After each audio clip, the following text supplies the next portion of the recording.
So this wall reminds me so much of the show I had in your space. Because Nice. I love it. That's beautiful. I know. I've been taking all of these types of drawings that I've been doing, and like this is an old one. These are the gouache. For people listening, your wall in your studio is painted black, and then you've got all this writing in white chalk everywhere, and then you framed these smaller works, and they're floating on the space. They're gorgeous. And it's line drawings, paintings. What a beautiful installation you've made. I love how that works together, because that's everything. Well, there's more to you than that, but that's part of it. This happened I did the wall. I was doing the history of the world, like the beginning and the end. And I was going to do this in my brother's, he's reverend. So he had this huge church ceiling. So I was going to do the history of the world, but they sold the building. So I have this sketch for that. And then it looked too flat. So I started putting these up yesterday. And I thought, this reminds me of your show, because everything is floating in space. Yeah, everything is floating. The black is the empty space. It's like your space. And then all the words are telling the story. And then all of these are in the void space. And it's strange. I thought, this is really bizarre. It's like 30 years, 20 years, 25 years. Oh, that's nothing in time. It's nothing. Hey, I want to look at that one right behind you with the red and the blue and the white. Hold on. Oh, cool. So tell me about that. What is it? First of all, is it a physical drawing or is it a print? Yeah, it's a physical drawing. So I got sick of black and white in the fall. So I bought all of this paper that's pastel paper. So it's pre-colored. And it has a white frame around it. So wow. I made like 50 or 60. And because I just got tired of the black and white, and I also missed color and I missed painting. Because now they're so good. I saw that stack and I'm like, okay, now I have to start a gallery so we can do a show again. I know, because otherwise I can't get a show. Otherwise. No, you're my favorite artist. We have to do a show. Well, let's do a show here. Tell me about that. Tell me about what is happening in your mind, Katie Merz. What are you thinking about? I think it's ordering. Like these, when I did these every day, I would start with one vertical line. And so that's like the spine, or that's like the ordering of the paper. And then from then I just give myself license to go off, or really, really simple or really complicated. Like this is really colorful, but it was almost like, you know what else I was thinking about? I took violin for 8 years when I was a kid, and I hated it because it was so disciplined, and my parents weren't disciplinarians at all. And I kind of loved it and hated it, but it was such a complex language that, and I was, super shy. So I wasn't very good at talking, but I think I was better at understanding music. So I remember playing these complex pieces and understanding how many layers of sound that's going on, but also there's just 4 strings.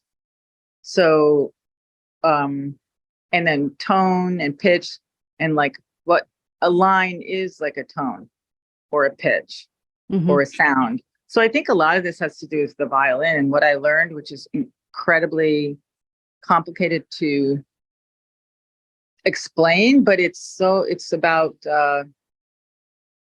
one, like a note is by itself, but it's always in context with the notes around it, which make the music. So I think the line is never by itself. It's always in a context, and then there's color or other lines around it. So I think I had to actually study music like it was a language. So I think that had a lot to do with ordering or making a piece and making it seem like there's dissonance in it. It's not perfectly,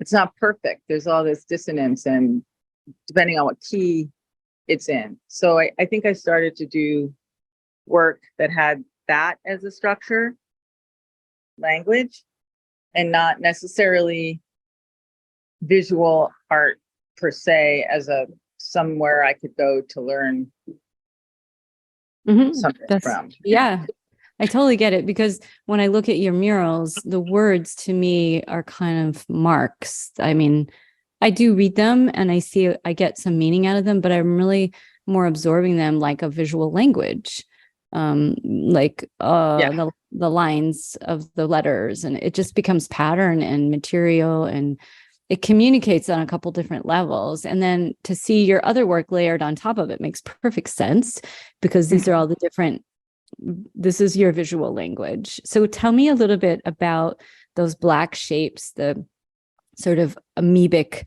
looking blobby shape. That one looks like a comb or like an upside down creature. Like, what are those in your mind? What are you thinking when you're doing those? I like them. I know, I love these. They you know what? Okay, Sarah, do you remember at Cooper, there's graphic design class, and you had to use Plaka. Yeah.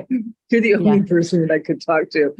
And we had to cut these very specific shapes. And if you went over the line, it was curtains. So it reminds me of carving shape with a paintbrush with black on it, because it was so, I mean, these shapes become such objects when it's just the black.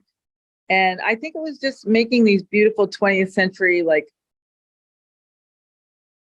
objects. Mm-hmm. You know, they remind me of 50s modern something or other from my past, but I think they're kind of benevolent in a way too. They're like modern shapes.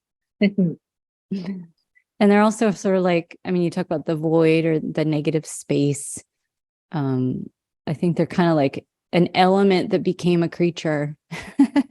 Yeah, 100%. Exactly. Yeah, they are.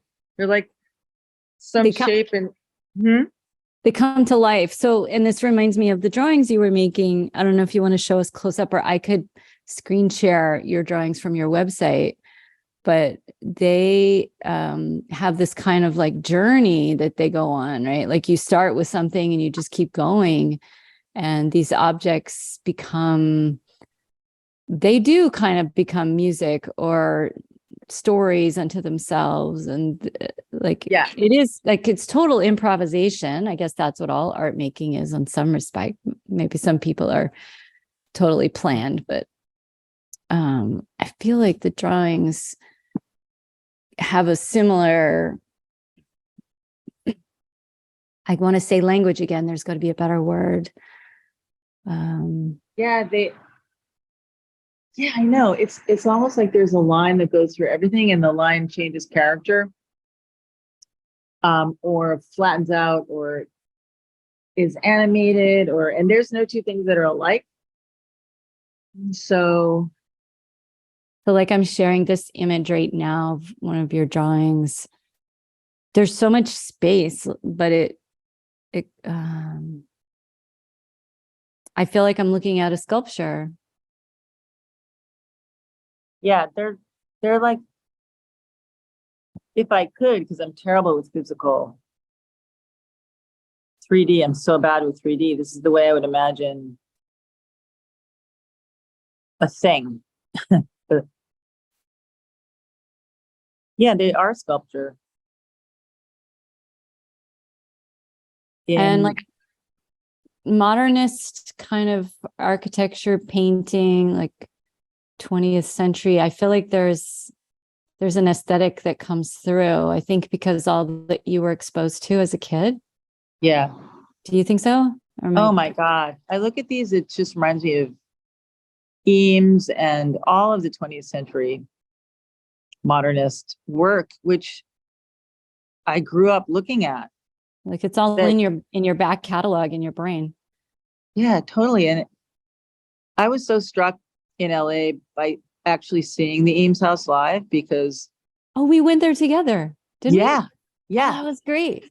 I know. Can't That was believe so it. long ago. It was. That was the first time I ever went to LA.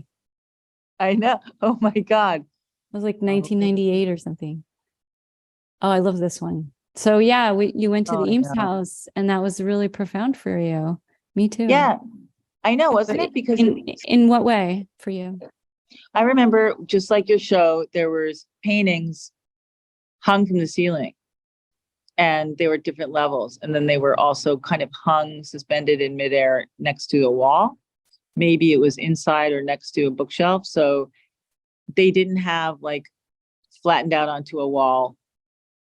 It wasn't flat. The whole space wasn't flat, but just the fact that they put a painting hung from the ceiling was like every dimension was a democratic. Every space was democratic. It wasn't. And then to take one of these paintings and get it away from the way we get stuck, how we get stuck looking at stuff. I think they broke it. God, how do we explain the Eames House?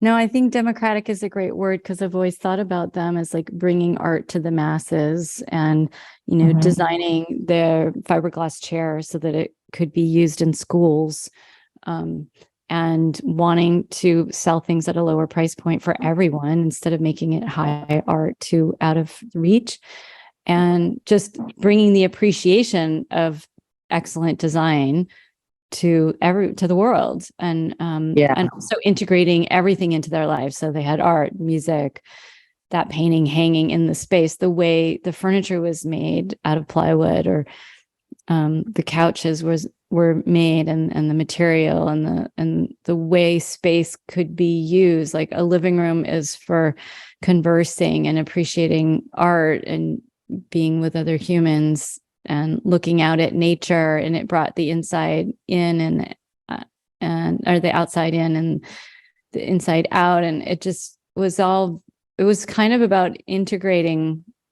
all these elements. But democratic works because everything was kind of treated equally.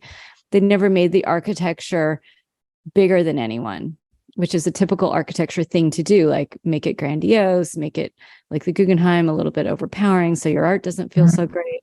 But they made it functional and beautiful and like a perfect backdrop for everything.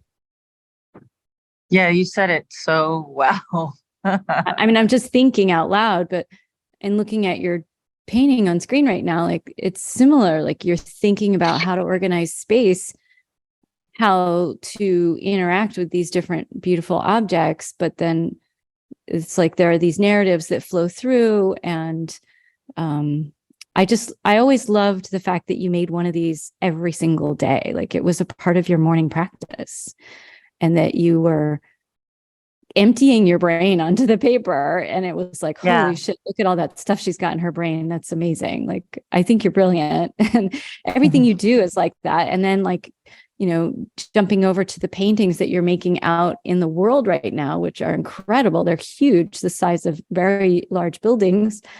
I think it's so cool to look at all the ways in which you make marks in the world, in space. I mean, in some ways it's all democratic because it's from giant buildings. Yeah.